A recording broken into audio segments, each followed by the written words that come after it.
Welcome back, coaches. This is the Football Coaching Podcast. I'm Daniel Chamberlain, co-host, here with Joe Daniel, as always. What's up, Coach? I'm doing fantastic. I had to rehearse my intro this time because last time it was so choppy. And then I almost screwed it up on the other show. So I was like, all right, we gotta separate some things. You gotta have a mindset. You gotta have compartmentalize. Yes, absolutely. Yeah. Absolutely. Well, before we get going too far tonight, we're going to introduce our guests. I think this is the first time since I've been on we had back-to-back guests. So we've got Coach PJ Gibbs with us. Coach is a DC in the Florida area. Coach, I don't want to steal your thunder too much, man. Why don't you introduce yourself? Kind of tell us where you're at, how you got there. A little bit about your career. Sure. No, thanks all you guys for having me on to talk some ball. And like Coach, you said, my name is PJ Gibbs. Been coaching high school football since 2001. Started my coaching career at my high school, Manasquan High School in New Jersey, right on the beach. Was in New Jersey. I've been at DC since 2006. I was fortunate. I worked for 3 Hall of Fame head coaches in New Jersey. One I played for and coached for. Did a lot of good things in New Jersey. Decided to make the move to Florida in 2015. Was a co-DC at Gulf Coast High School. Defensive coordinator at Palmetto Ridge High School. I was head coach at East Lee County High School for a year. I got back down to Collier County the last 2 years. 2020 and 2023 had the number 1 defense in the area. Made some history at the high schools I was at in Florida. First district, first conference titles, number 1 seed in the playoffs. Was involved with USA Football when they had the tackle program. I was a head coach for the US 17 national team also. The topic we're going to get into actually originated in 2020 when I was a head coach for the Japanese national team, and we beat the U17 US team in AT&T Stadium. So just took a job at Community School of Naples, which is a private school down here in Florida last year. And that'll when we talk later, I'll kind of get on a little bit more of that. But been fortunate to coach with a bunch of good guys, a bunch of great kids, and win some games and have some fun doing it. And hair's grayer, thinner, not as in shape as I used to be, but I'm still having fun. Hey, I know one other coach from the Florida area. First of all, what a freaking career. You've been DCing since I've been out of high school, so that's pretty awesome. There's a Tyler Brooks that's at Pensacola Catholic High School in West Pensacola, Florida. I know. Oh, wow. Okay. He's up in the Panhandle. But you guys do football right down there. I've seen his weight room, like pictures of it. Beautiful. I assume, are they all that way? Can I just characterize Florida does everything good?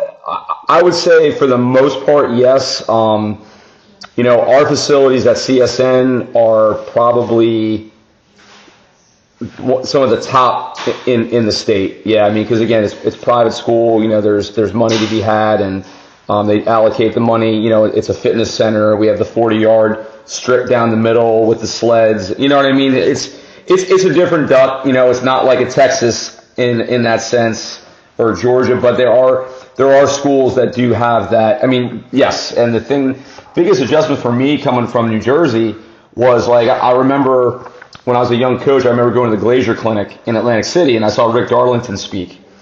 And he was at a Popke at the time, and they were single winging it and killing it, and he starts talking about football period. Now, you're sitting in a group of coaches in New Jersey, we're like, so what is football period? Like, he's like, oh yeah, you guys don't have your kids for the first 3 periods of the day. We're like, no, we got to lift after school, coach.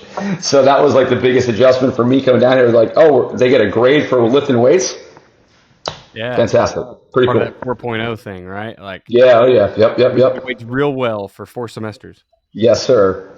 Yeah, that was one for. I grew up in Georgia, but here in Virginia, like we do not have. Some schools do. Some schools have managed to get it, but it is not the norm. It is not the norm to have, indoor practice facilities, field turf. Mm-mm. It is not the norm to have a weightlifting period. It is not the norm to have a football period. Right. Some do, but that's not the standard. No, not by any coach. Like you said, New Jersey, Virginia, like it was a culture shock for me, but it's a good one to have. And now I'm just used to it, so it's just something that we do. I think every high school in our state does, and It's a real advantage to have that, because then, as you guys know now, you can allocate more time towards film and practice and things along those lines. And we still mismanage it somehow, even when we have that period. It's like we just get out a little bit earlier in the evenings, I guess. Somehow we screw it up. I am always fascinated when I talk to, because again, we don't have that, and we don't have, we have 30 players on the varsity, and that's been the norm for however long. And I talk to guys who are like, we don't have enough kids. And it's like, how many do you have? I'm like, we have 60 on varsity. We have 125 in the program. And I'm like, what? And they're like, we just don't have enough time. And I'm like, what do you mean you don't have enough time? We're like, well, we only have one period a day during school, and then we've got from 3 to 6 after school. And I'm like, I don't understand. I just don't understand. So, Nope.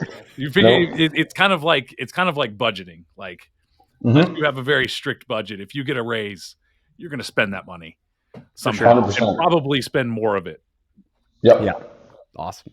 Well, Coach, man, we're super glad you could jump on with us this evening. I know everybody's kind of in the thick of season now. Week zeros, week ones, depending on where you're at. You Georgia boys, those guys down there near y'all have been playing ball since, I don't know, Easter. Georgia starts like July or something. It's ridiculous. That's crazy. Yeah. July 4th next week, Georgia plays high school football. Why not? But I think this is the beginning of week 0, so we got some teams that are going to play. And then, of course, the college ball is getting started, so it's a great week for us. But I know it's busy, so thanks for jumping on with us. Joe, let's pay the bills, man, and we'll get to talking about some 3 safety football. Yeah, so you can go to joedanielfootball.com, check out the 40 Coach Simple rules for football coaches who want to win more games. It's a free download. Just enter your email address. Go to joedanielfootball.com/rules. It's going to include things like Coach Simple philosophy, practice planning, just tips, tricks, tactics, strategies that you can use for all parts of your program, offense, defense, the non-negotiables for each position. Check it out. Again, it's a free download. Go to joedanielfootball.com/rules. Awesome. Real quick, want to talk about Athletic Speed and Movement. If you've not gone to athleticspeedmovement.com yet, it's time to jump over there. We have got an in-season program that's ready for you. You can take the old program and run it, whatever you want to do. We have a program for you that can help your kids get faster.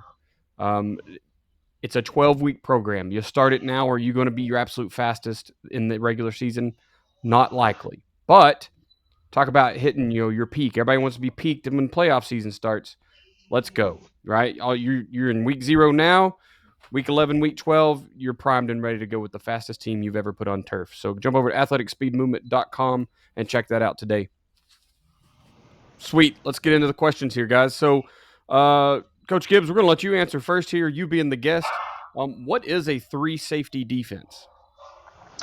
So, I mean, there's really like 2 answers to that. Like, I think when everybody hears a 3 safety, they automatically think like Iowa State, like right off the bat. The 3 safety defense that we have packaged and we have built over the last, has gone 4 almost 5 years now, is really the definition of putting your best athletes on the field. Like when we talk about 3 safety, it's like I want speed, I want to be able to force the run quickly. Also, it's a numbers game, right? So it's like, all right, to a team that's a 10 personnel team, that goes a 3-by-1 a lot, we want to try to be 4 over 3, 2 over 1. And it's using the way we use our middle safety, is like that chess piece. So this guy is going to be, in a lot of the clinic talks that I've done about it, it's the guy that if you're going to try to win a state title and it's 4th and 1, you want this guy making the tackle. That's the guy that you want to be your middle safety because he's your best player. He's got to play midfield. He's got to rob low hole. He's got to fit inside zone. He's got to play the quarterback on zone read. He's going to play up on our bear front. Like, he's got to know a ton of stuff. So, like, traditional 3 high across, more of Iowa State kind of stuff. And then, our version of it is mixed with some of that. But we're very multiple in kind of what we do, and I've actually looked at some of Coach Daniel's 4-2-5 stuff, and kind of molded that into our package, early on. That's awesome. You're right. Iowa State is immediately where my mind goes every time I hear 3 safety, and I think they're doing it out of like the stack look, right? So they go a 3-3 stack and then 3 safety behind it, which has become fairly popular in our area. Even with that eat the captain stuff kind of trying to spread a little bit. really the same thing.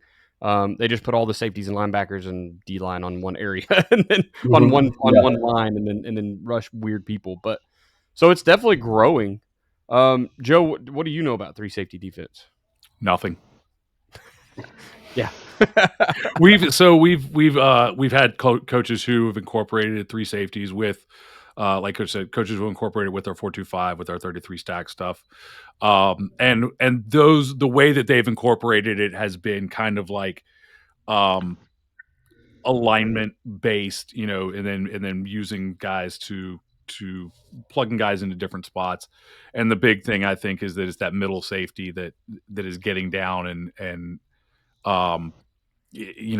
we hammer that with our coaches, that, and even if it's the strong safety in a quarters, it's like, that's not just too high. It's like that guy that there's one guy that is not accounted for in the blocking schemes, and that's the guy.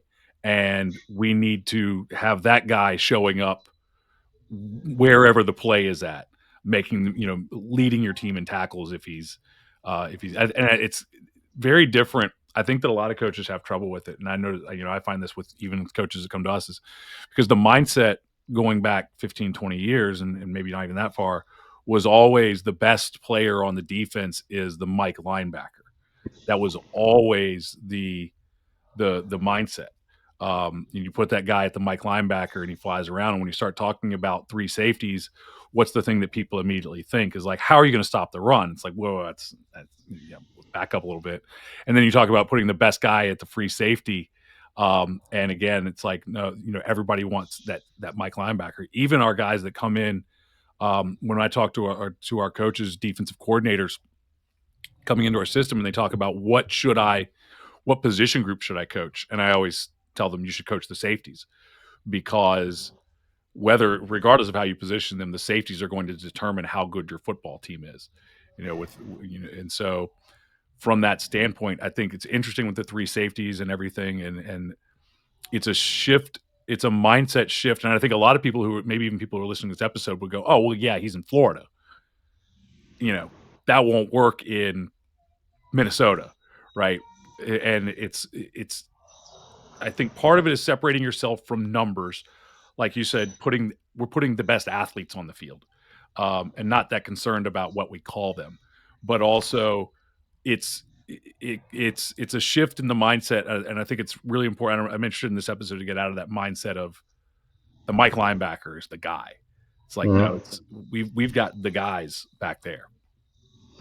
Yeah. So and I'm glad you brought up that point about, places like up north, right? So like being from New Jersey, we saw a triple option, wing T. Down here in Florida, we saw like old school single wing. We had a team in our district for 2 years that ran it.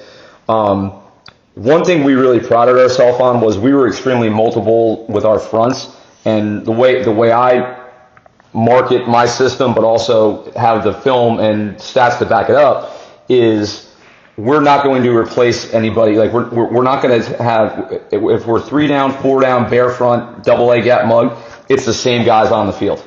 Right. The only time we'll pull a safety off is if we face a single wing team and add another lineman. Everything else, like my jack backer, is up in our we call it our Georgia package, which is our 4-2-5. We're our bear front, our double A gap mug stuff. That's one thing is like you guys got to learn a lot. And that middle safety kid last year, his name's Daniel Lopez, and like you said, he had 92 total tackles last year. Led our team in tackles because he was not accounted for. If you're running inside zone, you're not worried about where Daniel Lopez is at 8 yards. If you're running RPO, like I always told my 2 inside linebackers, like in the grand scheme of the alignment, if we're going to line up against 10 personnel, we make a Liz call with our Viper going to the passing strength. So we're 3/2 to our defensive left. Now we're playing 2/2 press quarters, but the Rovers rule when we first install it, which is our middle safety, is to line up over number 3. Well, number 3 is the back. So now he's at 8 yards, flat foot reading. So now I tell my 2 inside linebackers, hey man, you get power or pull or zone, go. Because he's going to separate that ball from that slot receiver that's trying to run that glance very, very quickly. because the quarterback is reading that inside backer to the back, riding it. Well, he's running, so now I want to pull and throw, but now there's 6'1", 180 pounds sitting right there. So it's really, and then you just kind of, just like anything with defense, coach, like you guys know, you just kind of build off it. Like, what are our kids good at? Are they better at this coverage? Are we better with this pressure? We were 80% pressure to 20% base last year.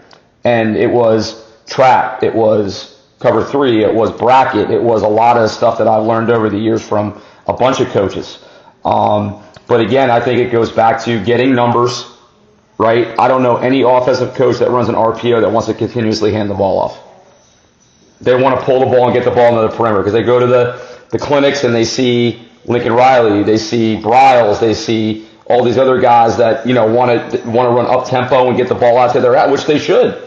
If I got a slot that runs a 4-3-40, shoot, yeah, I want to give him the ball in space, right? So that's kind of like how we build it in our mindset. And when we sit down and I'm fortunate this year, I'm co-DCing with a younger coach that played at the University of Missouri. His name's Jonah Dubinsky, and he's a big Okie front guy, and we've got some of that stuff in too. And it's like we're kind of molding and incorporating a lot of the stuff that I know and he knows.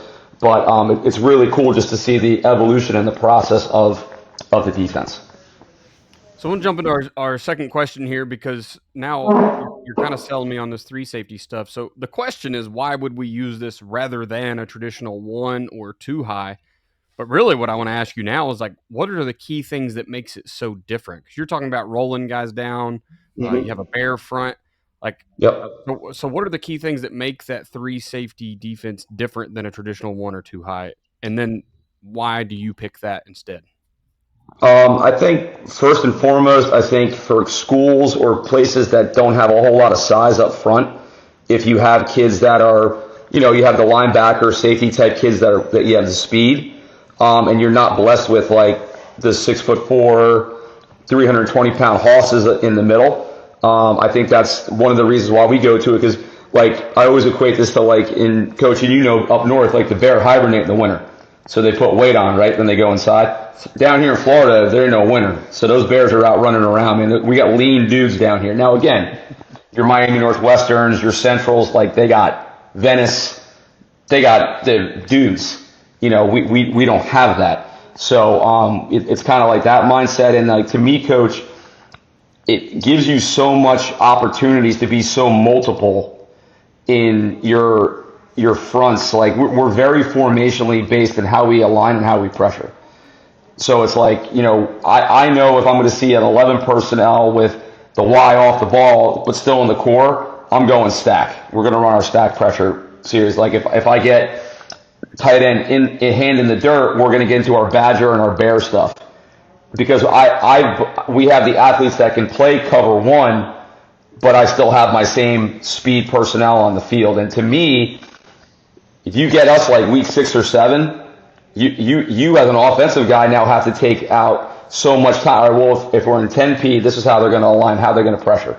And we have packages where we have 7 different pressures out of the same look.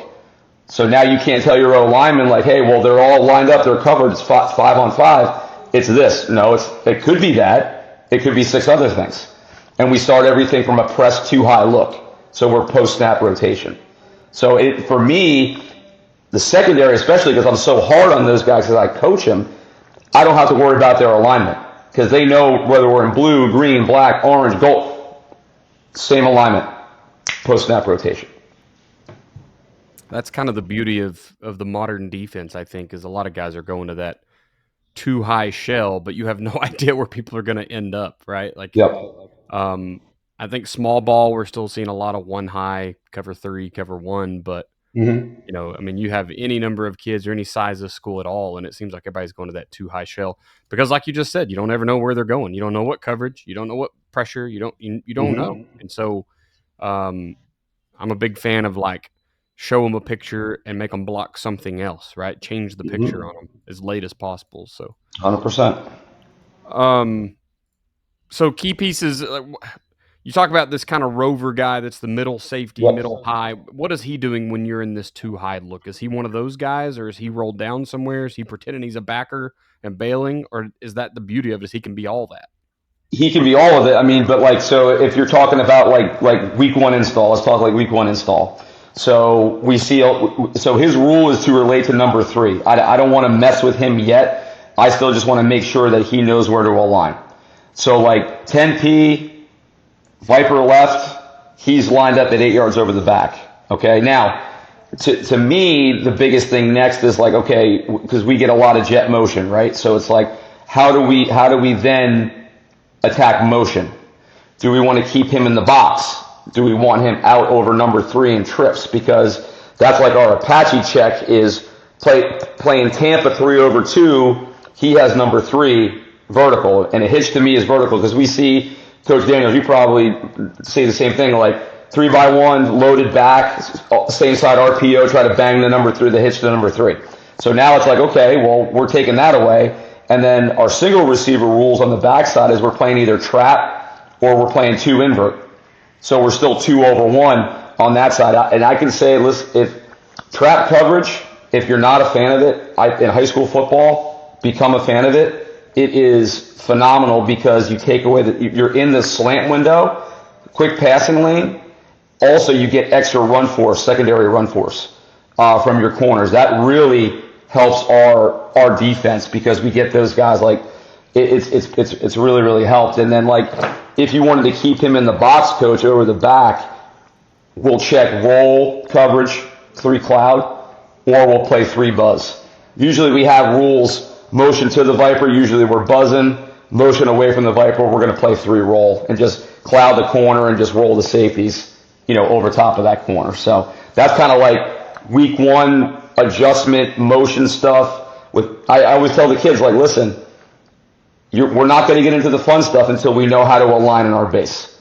We're not going to get into any pressuring if you guys don't know how to communicate, how to talk, and where to line up. Because then if I jump into pressure and you still don't know where to line up, now wires are crossed, heads are exploded, smoke are coming out of my ears. It's crazy. So that's kind of the week 1 install thought process going into fall camp. I love it. And honestly, I think a lot of coaches in my area that I speak to are getting that mentality too. Like, simple is better.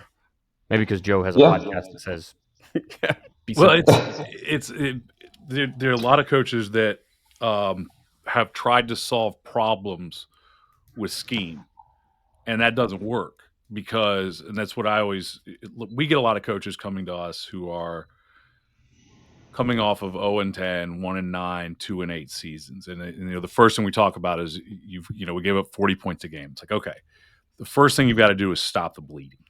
And that is not going to be fixed by any scheme, whether it is 4-2, 3-3. No numbers are going to matter. It doesn't matter if it's 1 high, 2 high, 3 high. It doesn't matter if it's cover 2. It doesn't matter if it's quarters. It doesn't matter if it's cover 3. None of that is going to matter. Your defense is fundamentally broken right now. That's the only way you give up 40 points a game. Because otherwise you can adjust alignments and stuff. And at least, unless you're just wildly, look, I'm not going to claim that like some single A school in New Jersey is going to go down to Miami and, with the right defense, hold up to a national title, a national level team. But the reality is that the first thing that we have to do is get the base right. Just like you're saying, it doesn't matter what you're running. And I think that a lot of coaches immediately hear something like 3 high. They hear some of the things that you're talking about and they go, complicated. And it's like, no. You have to do this thing first. You have to do this base first. It's not about all of the different, you talked about the multiple fronts and all of that. None of that matters until you get the core, the basics right. And that doesn't matter for anybody. So the first thing that we do is strip it down to, maybe it is just a 4-2 cover 3. And it's like the first thing you have to do is get run fits. And where we go with where we start is a lot of times, especially, working with coaches who have like, 2 guys on staff, youth coaches, stuff like that. It's like, just try to get it right. Is if you can call the base defense and, know that when you call the basics, it's going to be done right, then you can have more calls in your package. You can start adding fun stuff because you can afford the risk. And look, if you don't have a good base, every call is a risk. That's not good. And blitzing is a wild risk to fix not just blitzing, running a bunch of coverages, running a bunch of fronts when you don't have any foundation is an incredible risk, because every time that you do something like that, every time you do something that is not base, it weakens a part of the defense. Base in general our base defense is strong to average against everything, right? It doesn't have any just glaring weaknesses. And we get that right. And then we can start doing things that, if I blitz a guy over here, it means I don't have him here. That's okay. I can take that risk because the base is right. Yeah, no, I agree 100%. And it's like, talking to a lot of coaches and I was fortunate this year to do the skills and drills at AFCA and talk about, basically the week one installation. And I got questions after, and I'm like, guys, just listen, if you can understand the basic installation against 10 and 11 personnel, like the other stuff will help, but you cannot, you can't, I get this, like, you can't put the cart before the horse, right? You just can't do it. And one of the things that we like to hang our hat on, this is something that this is not mine, I got this from Coach Brown, is the havoc rate stuff. Our kids love it. Basically, what we do is we set a goal for every game. It's sacks, TFLs, fumbles caused, third down stops, and interceptions divided by the total number of snaps here on the field. So, like, we averaged 41% as a defense last year. And if they got over 50 for a game, they got 2 helmet stickers. If they made the goal, they got 1. And it just gets them playing because they're like, kids like helmet stickers, so they're gonna, they play harder for each other and try to cause a fumble and want the TFL and things like that. So that's something that I've used probably for the last 4 years, and the kids they love it. It's just something. It's like a carrot you dangle in front of them, like, hey guys, what do you think? 30% this week, 35, 40, and that's kind of something that just gets kind of built into the philosophy of the defense. It's like I always tell our guys, like, we had a defensive meeting today, and I said, guys, we're going to dictate to we have to go to Cardinal Mooney on Friday up in Sarasota. They have 17 new transfers. They won the state title last year. So it's like nobody's going to expect us to win. I'm like, I don't care what they do. We're going to do what we do, and we're going to do it at a high level. So that's kind of the message that we send. Like, we're going to dictate to the offense. Like, I think at times there's offenses feel like they dictate the. I'm like, what the heck with that, man? This is who we are. This is what we're going to do. We're going to arrive in a bad mood around the football. That's kind of our MO. So I could not remember where I'd heard the havoc rate, but I definitely stole that and have started tracking it myself. You didn't steal it, Coach. It's called liberation. Remember that. I'm a history major, so you liberated it. Yeah, I liberated it. I love it. Yep. We don't have any film to put it towards yet, but I have it all geared up, ready to go. And that's something I kind of want to wave in front of the kids as well this year, is that havoc rate. I think it's great. My next question is about trends in. So it seems like as offense got wide, offense spread out, a lot more empty trips, quads, etc. Defense had to do the same thing, whether it's recruiting, whatever, right? And now we're starting to see bodies get leaner, faster, stronger, but we're getting spread out. And it seems like now, this year, there's a lot more of that 12 personnel, 22 personnel, 20 personnel is kind of coming back. So offenses are tightening it back up. And I know it's all cyclical and we just chase each other around, the old cat and mouse. How does the 3 safety defense stay in the arms race when offenses start putting 3-4 tight ends on the field and saying, hey, let's play in a phone booth again? So we played, I think going back to your point about bringing it in, like, we could thank Georgia for that, because they kind of made it cool to have 3 tight ends on the field again a couple years back.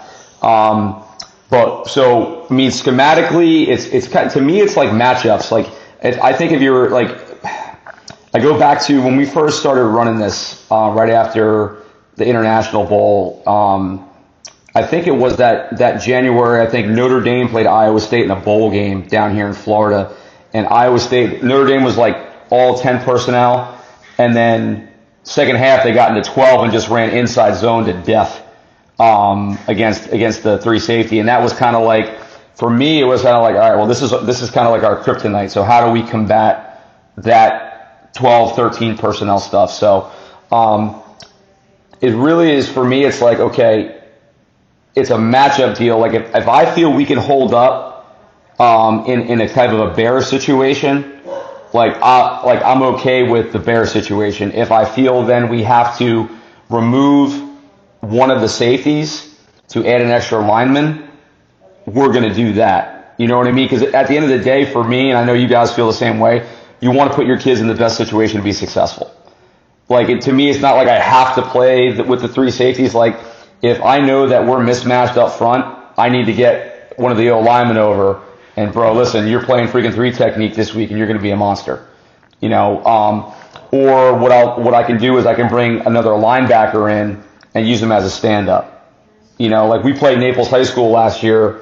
They're traditionally like a split back veer team, but they went more to the 13 personnel stuff.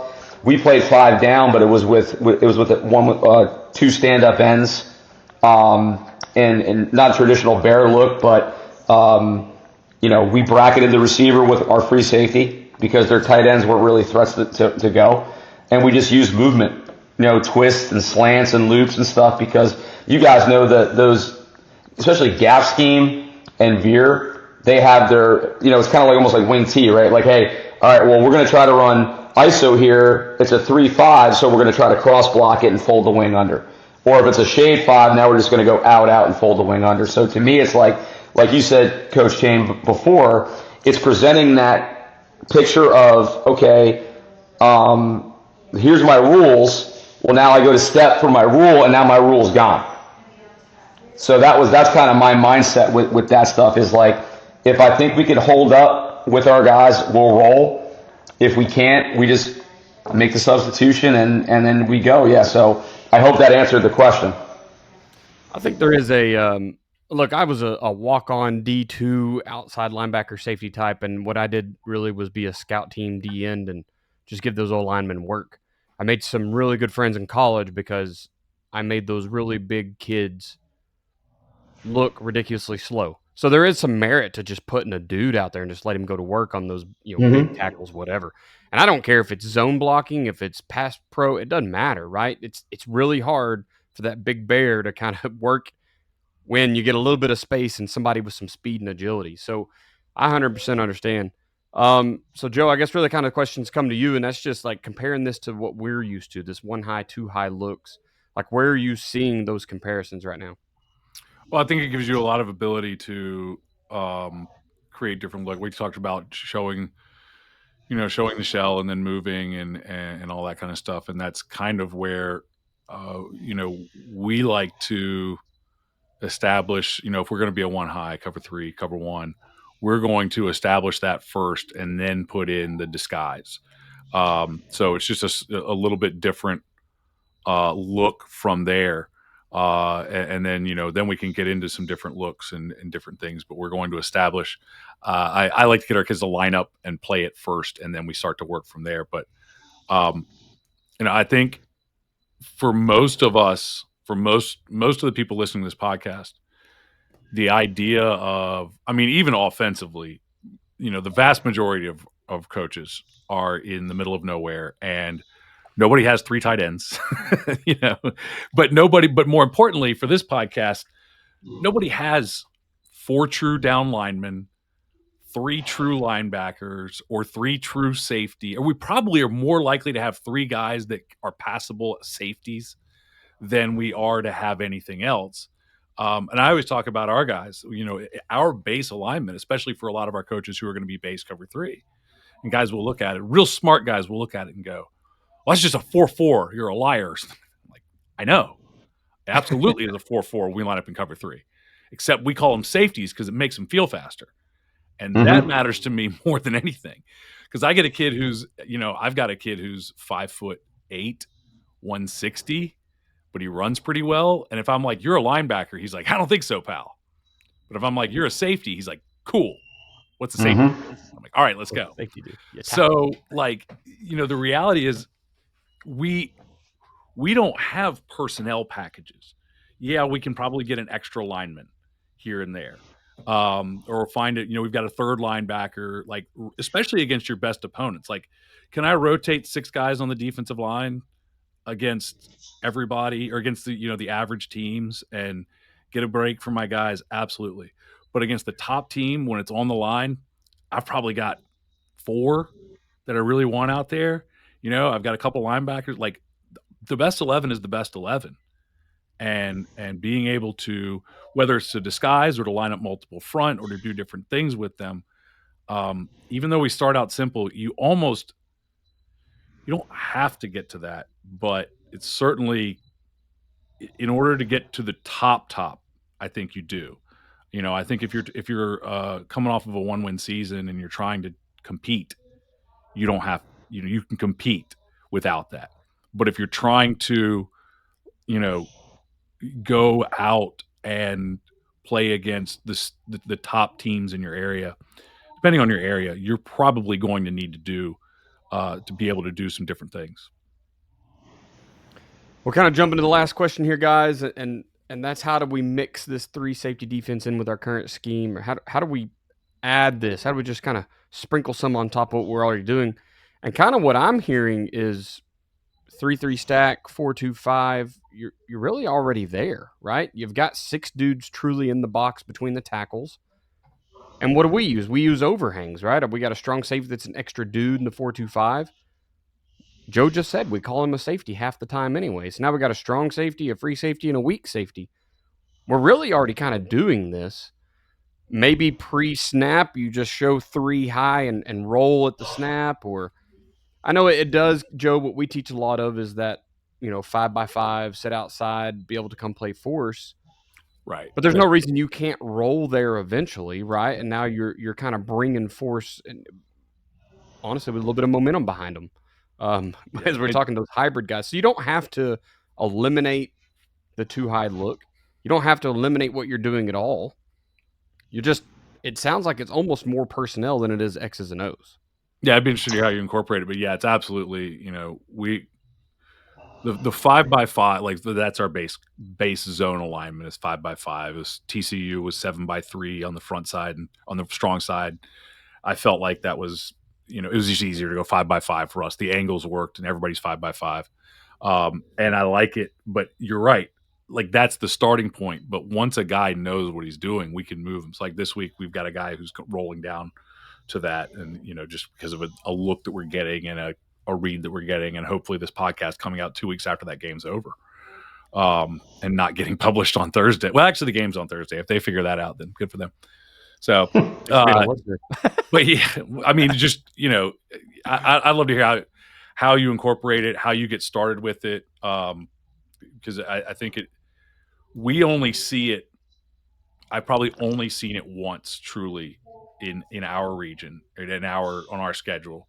And it was one of the best teams. And again, they're at that level where they have to do these things. And it was very effective. So I'm interested in how to work it in there. Yeah, so well, before I get rolling, when we get done, Coach, if you want to send me your guys' emails, I'll add you to my quick cut drive that has all film, and I can get you guys my install Google Slides, and I'll share it with you, and that way you guys can check it out and let me know if you have any questions on it. We got 2 years worth of game film on that thing, so you can just let it rip. Yeah, I love it. Yeah, absolutely. Wouldn't be here without the game of football, man. I love giving back. So I guess, our rules to get from 2 high to 1 high with keeping that middle safety at 8, let's just say for 10P. I always tell my kids, like, listen, if you ever get confused, just understand that if you're the safety because we play field and boundary. So, but if you're the safety to the side of the Viper and it's green or gold, which is cover 3 and 1 for us, if he's in front of you and he's not blitzing, you're the post safety. And the same thing for the safety. If you hear green or gold and the Viper isn't in front of you, you're coming down. He's either playing catch man or you're that force safety. So that again is if you want to keep the rover at 8. I always like doing that because he's our best football player and I want him free to the football. Other ways we kind of do it too is like, we see a lot of mesh, and we'll switch up our cover 3 look. We call it green robber. So what we'll do is we'll still have that safety away from the Viper insert and be sky support, but I'll take the middle safety now and I'll make him the free, and the safety to the side of the Viper, I'll have him become the little hole guy and rob that over. So the quarterback's dropping back, and now he's seeing that kid vacate, right? Now he's like, and all of a sudden here comes the safety this way, and then we either have a nice collision or an interception. So it's just, you have so many ways of just being multiple with your coverages because you have those 3 guys back there. Like you could jump in inverted halves if you want to. I was talking, Coach, I don't know if you remember, but like New Hampshire back in like 06, 07 was like the first one to run like the inverted halves where the corners were like 1x9 inside. I was like looking through my Google Drive. I thought I still had some stuff, but I guess I must have deleted it a long time ago. But yeah, I mean, that's the best part about it is you have so many ways to post-snap move to affect the quarterback's read and the run fit, and who's the force guy, who's not the force guy, and as the kids get more comfortable with it, and you feel that they know the base to the different blitz packages you have for the week, you can just kind of, hey, today, you know what? Instead of trapping it, we're going to play 2 invert, or we're gonna bracket this guy, and we're gonna, you know what I mean? So it's just, every year I just try to find like different ways from different coaches, whether that's, it being here in Florida, we're very fortunate. The college coaches are very welcoming to us, so we could go there and hang out and watch some stuff. Coach Brown is my mentor, so I can shoot him a text, and he'll shoot me a drawing back on the whiteboard in his office, how he thinks, to run it. So, but yeah, I hope that helps.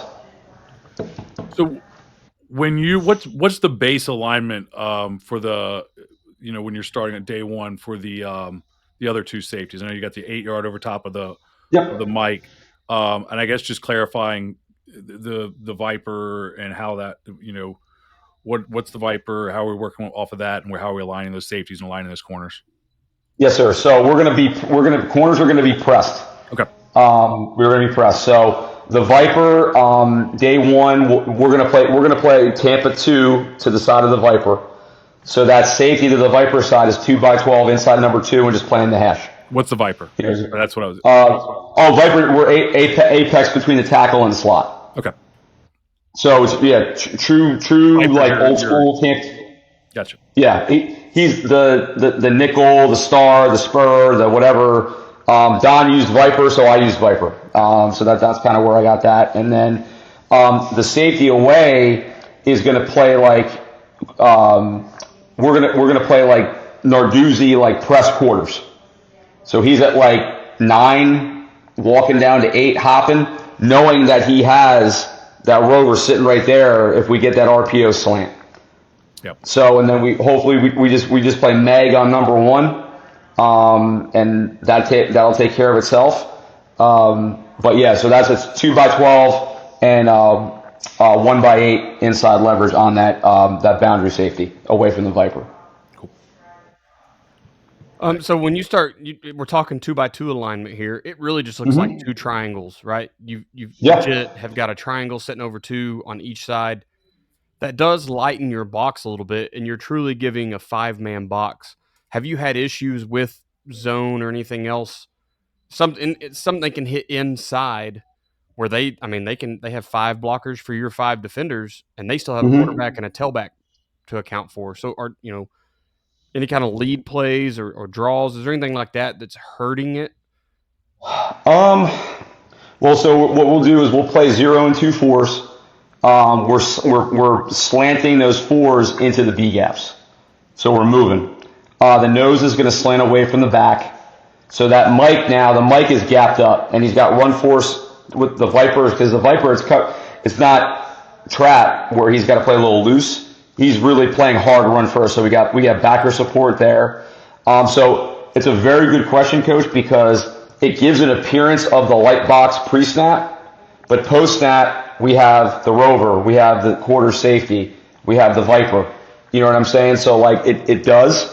The only thing that would give us a little bit of issue, to be honest with you, is a speed option away from the Viper, because now they're going to arc the 4, pin the jack, and now obviously safety is going to fight outside of 2 to make him. But now we have your best player, and I'm okay with him one-on-one with the tailback, on the pitch guy. Hopefully either making the play or forcing him east and west, not letting him get north and south. Awesome. Yeah, and that's the case in any quarters cover, any quarters defense in general is a weak side flat issue, and that's so it's not an issue that other teams don't have, but you actually have in terms of that, you have a solution in that you've got that rover sitting there who's, like you said. So here's an adjustment that we got from Iowa State for the guys that are listening is, we'll make an I'm out call post snap. So basically all that means is now the rover is going to replace the weak side linebacker, and he's going to pop to the apex player, and now we'll play trap coverage to the jack side and Tampa coverage to the Viper side. So in a sense, the jack is here. He hears I'm out. He now moves to the apex, and the rover will now basically take his spot. So now we're 3 over 2, and now we have a trap corner with a jack, run force, and then we're playing Tampa 2 to the side of the Viper.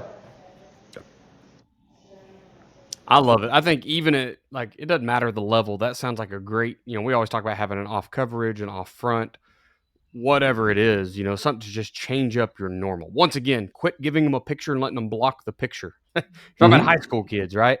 Change that stuff up. And even if it was an off package, you don't have to be perfect at it. You just answer some questions, the common questions, your gap and number sound, go play football. I love it. I think it's a great addition to any scheme, probably. Yeah, that's where I will show them a picture, because all I care about is us getting it right. But once we have it right, then don't show them the same picture all the time. So it might be real plain, in my world, it might be real plain until I feel like my guys know it. Because I feel like there's a certain level we can get to by being real obvious. And then once we have that nailed, then we can start to, like I said, and we talk about this with the offensive playbook, right? Get really great at one play. So if I get really great at power, and then I know that there's 4 ways to stop power. And if you stop power with the backside linebacker, I run counter. If you stop power with the strong safety, I run toss. If you stop power with the corner or the safety, I run power pass. And if you stop power by going to double threes or something like power counter, then I'm going to run wedge or trap or something like that. And I don't have to be that good at any of those other plays because I have a numbers advantage on them, because I'm great at power. And that's the same kind of concept, as I'm great at one thing, and then everything else, I don't have to be that good at it because you don't see it coming. Yeah. From the defensive standpoint. Yeah, and I think like we said, talking about the whole picture thing, we got really good at that this year is stemming to our fronts.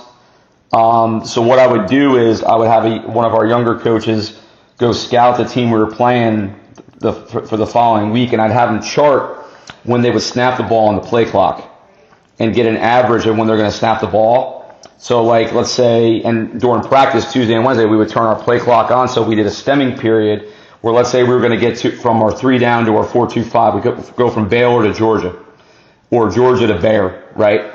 And Claude was our Mike. He was one of our senior captains. And I was like, all right, Claude, at 13, we're moving. You're yelling move, because it said that the average was 11 seconds to snap it. So now what you're doing is you're giving a high school kid a picture, and now at 13 you're yelling move, and the quarterback wants the ball snapped. But now we just went from a 3 down front to now a 4 down front, or a 4 down front to a bear front. So I got that clinic in with guys this year. I'm like, you know what, let's give that a shot, and it was really successful for us in some big games. I love it. I'm still really convinced that every defense is just building a 4-man front out of something, a blitz, a roll, whatever, an insert. We're all just building 4 fronts. And so I just love to think about, like, how are we building a 4 front out of this? And like you said, I mean, it's wonderful. The one point, Danny, you made before was about like the evolving the people getting leaner. And I go back to I watched like 2 weeks ago. I rewatched Kirby Smart's Nike clinic from, I don't know, it was like 4 or 5 years ago, and he showed like the comparison of what Alabama's defense was when they lost to Ohio State that one year, their weight and everything, to when a couple years later when they won the national title, and just how guys like the nose went from like 325 to 280, and the linebackers were like in the 210s as opposed to being 230, and he always talked about like what, and I grew up in the 4-3. Like my high school, we were 4-3, 2 read, Tampa 2, cover 3, quarters, cover 0. That was it. And played a little bit of under front. That was all we did. So to go now be an odd guy, quote unquote, one of the things I took out of that clinic was he talks about with the odd front, you have depth in the defense.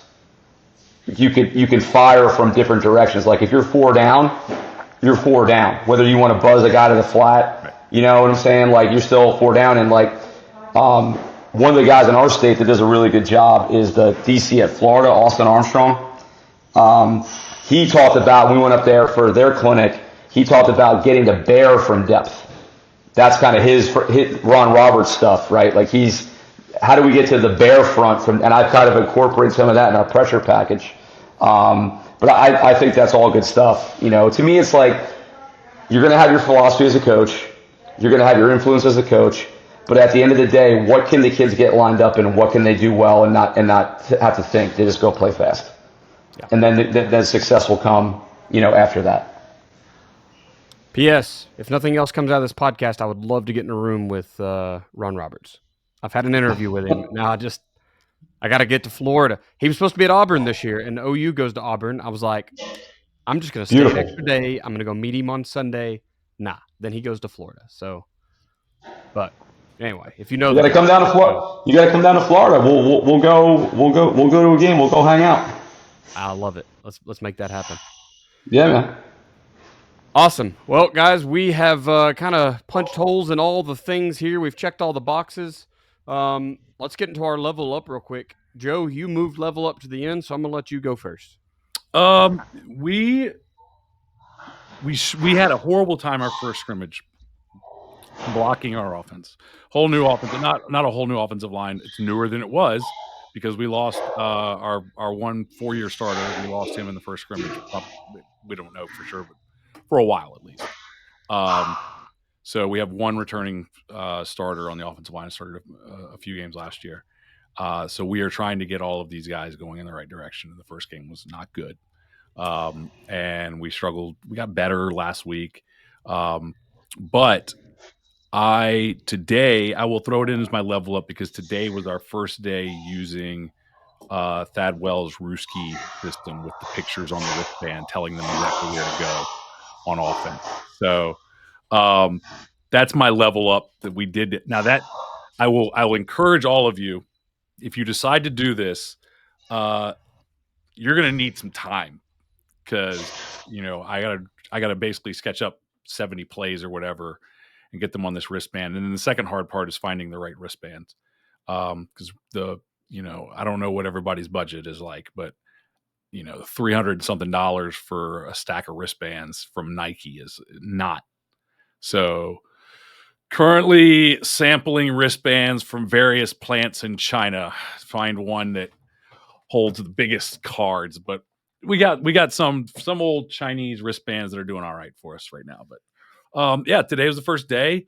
The linemen have like funny pictures and stuff there of the things that they're supposed to do. It's a little harder because of the defensive guys that are moving people around and stuff. You can't just say, go do this. Whereas with the skill guys, you can just put an arrow. This is your route, or go block somebody in this area. But today was the first day, and they're kind of looking at it. And, we were having one of the things we're having trouble with is we may have needed to spend more time counting to 3 before we got into bears and lions and tigers and rams. So now the wristband has, 0 1 2 0 1. Has where if you're the right guard, it doesn't say right guard, it says 1. And then if it has an arrow pointing the direction of the play, and then it says it has a picture of a bear to the right of that guard, which tells him if my guy is if I'm uncovered, then I'm going to bear to the right. Today was the first day, but we're learning to decipher the pictures. So I'm excited to see where it goes. You've It taken also the gives us a little more, sideline. ability to, know huddle and that kind of stuff if we want to. You've taken the giant sideline boards that have random pictures that mean nothing and putting them on their wristband, which kind of means something, but still very random. Well, the funny thing is that we have some older coaches on staff who are like, the card is like this, and they're just like, yeah, tell me what we're running. Because they ain't getting out the reading. Yeah, they're not. Yeah, nope. Well, that's good. Doing anything new, I feel like, is a great level up. Problem solving, man. We don't have time. I can't. I told our head coach, and I was like, I know they'll get it. I know by week 3, week 4, something like that, they'll get it. Yeah, but I don't have that time. We're not. If we were building a program, that's a thing. But we've got the skill kids right now, and the linemen physically are all capable. Right. So I can't wait on them to. We've got to speed up the learning process, and if that means putting a picture on your wrist that tells you where to go, I'll do it. Yeah. Usually, we have somebody to the right or to the left of you who can tell you what to do, but especially after losing our one returning 4-year starter, we don't even have that right now. Everybody's just trying to figure out their thing. So, problem solving. Yep. My level up is one activity that ends up in a couple of level ups, and so it hasn't made the big time news yet, but I resigned my OC position 3 or so weeks ago. So the first level up is just stand up for your values, right? Like I don't want to talk bad about the program or the coach or anything, but we just didn't see eye to eye. It was better that I decided I'd resigned and moved on to the next thing in life. So that's the first level up thing for me, was just placing family above whatever else is out there. Football is weird. Number one, I'm in a very strange area where every town outside of my town is an hour drive. It's a geographical phenomenon.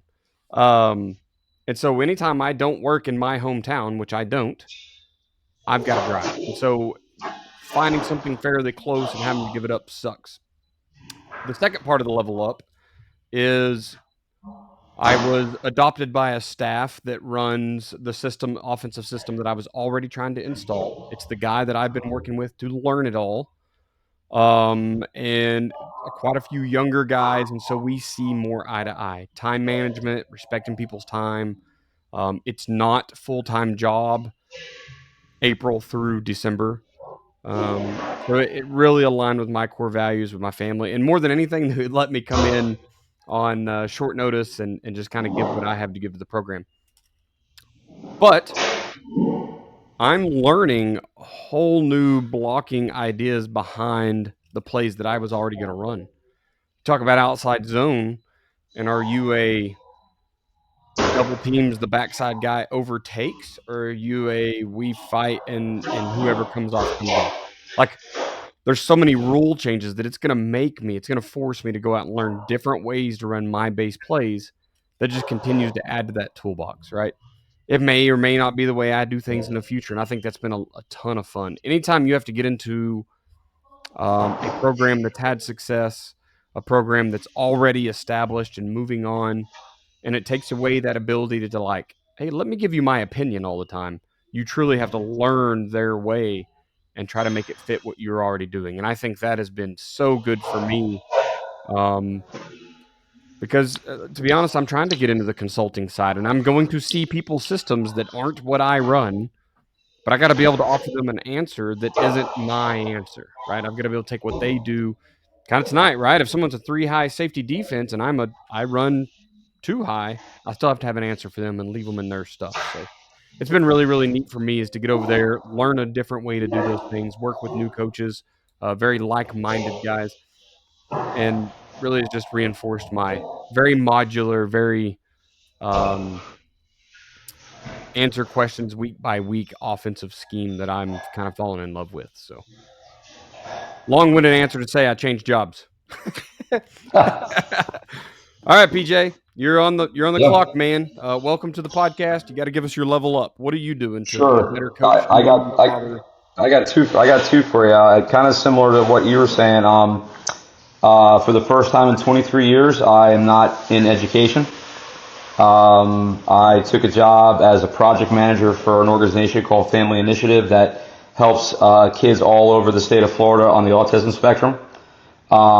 So again, still get to help kids, still get to help families. I just won't be doing any kind of mentoring or history teaching, anymore. So I'm excited for the challenge, and the organization's been great. Next thing is my daughter Peyton. She is now back coaching with Dad. She is a defensive analyst at community school. She has applied for the 35 under 35 for AFCA. So she wrote a 1,600 word essay on the 3 safety defense and Nick Saban's cover 7. Let's go. I'm excited. And I told her, I said, you're only 13. You got plenty more years if you don't get it this year. Isn't there there should be a 15 under 15, right? Like that should be a thing? Yeah, probably. Yeah. So now that's all positive changes, and she's up with me in the press box. She's scripting the defensive calls, and she comes to practice twice a week. So like we do morning practice. She can't come over at 5:45, but like tomorrow night we're 7 to 9. She'll come to walk through on Thursday, and then she's up with us in the game in the press box on Friday. So like you said, been doing this a long time. Now it's my turn to help her kind of achieve her goals, going forward as a dad. If y'all are not familiar with Coach's daughter's story, very, and correct me if I'm wrong, quite in love with football, wanted to be there, but there was a previous school that refused to let her on the sidelines, right? Whether it was age or there seemed to be an excuse. It was the county that I worked for that said because she was a non-county student because she goes to a private school, week 4 into the season, she was no longer allowed on the sideline with me. Yeah. So well, man, I'm glad that all worked out because it's a shame. It doesn't matter what the joy is in your child's life. Taking it away from them is terrible. But having an organization say, "Oh, you just can't do that anymore," because all of a sudden, after 3 weeks, we've decided there's this random thing. Yep. I mean, they could have quoted safety or something, but just out of county student, just doesn't sit right. Well, man, I'm glad everything worked out. Yes, sir. All right, Joe, let's pay the bills and get out of here, man. Yeah, just real quick, we mentioned earlier, check out joedanielfootball.com/rules, 40 coach simple rules for football coaches that want to win more games. It's free. Just put in your email address. It's got coach simple philosophy, practice planning, game planning, drills, offense, defense, including those non-negotiables for each position that I think is really important for you to look at, and tactics, tricks, strategies, tips, whatever that you can use this season. So check it out at joedanielfootball.com/rules. Awesome.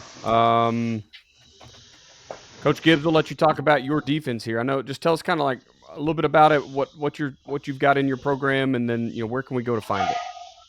Sure. Yeah. So like I said, if you really want to look at the origin and where the defense started, just hop on YouTube and YouTube 2020 International Bowl, U.S. versus Japan. It's ESPN, so it's the whole game. I have a 15-course system through All Access Coaching that's available there. It's also available on CoachTube.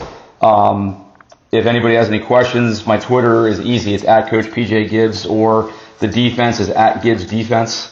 So that's kind of where you can go to find it. I am working on a book right now, which hopefully will be out by the end of football season. So it'll just basically be the courses, chapters that go along with the system, and if somebody doesn't want to listen to me talk, they can read and hear my voice in their head. So there we go. So if I Googled it, it's fast and physical defense, right? Yes, sir. 3 safety defense. Yep. Perfect. Awesome, man. Well, Coach, we're going to let you do your social media first. If I need to reach out and ask you a question, you said that your Twitter was at Coach PJ Gibbs, correct? Is there an email? Yes, sir. Yeah. An email too? Is there anything like that? Yep. Email is pgibbs8424@gmail. Awesome. Appreciate that. If you're looking for me on social media, you can find me at Coach Chambo OK on X/Twitter. You can email me at chamberlainfootballconsulting@gmail.com. I do have a website, chamberlainfootballconsulting.com. It is a work in progress. There's some stuff there. You can go. It's in pretty colors and everything. You can find all the podcast episodes there. And then patreon.com/Chamberlain Football Consulting is where I'm trying to sell my availability Monday through Friday. So if you need a consultant, you need an extra staff member, someone to break down your defense or self-scout, scout an opponent, there's a tier on there for you. And of course, just jump over to YouTube, and it's the same thing, youtube.com/@Chamberlain Football Consulting. YouTube's awesome. Joe, where can we find you, sir? JoeDanielFootball.com. At Joe Daniel Football on Instagram and some other places. I added a ton of stuff and you subtracted a ton of stuff. Yeah, I just listen, I'm probably not going to see it. So like, man. Right now I'm not going to see Sign it. up for Joe Daniel Football and then put it on the chalkboard for him. Yeah, put it on. Yeah, get on the Chalk Talks on Monday night because I'm about to do that in about 40 minutes and I'll see it there. I'll be there. The podcast is at the FBCP on Twitter/X. If this is your first time listening to the Football Coaching Podcast, be sure to subscribe so you don't miss any future episodes. You can find us on your favorite podcatcher, mainly Spotify and Apple Podcasts, where we get all our traffic. If you've been listening for a while, leave us a review there. We really want 5 stars. If it's less, holler at us, let us know why. Coach Gibbs, man, once again, appreciate you taking time out of a very busy schedule. We know it's beginning of the week. Everyone's busy with practice and such, so thank you so much for jumping on and talking some ball with us. No, this was great, guys. I appreciate you having me on. Perfect. Thank you for listening to this episode of the Football Coaching Podcast. Remember, coach simple, play fast, win.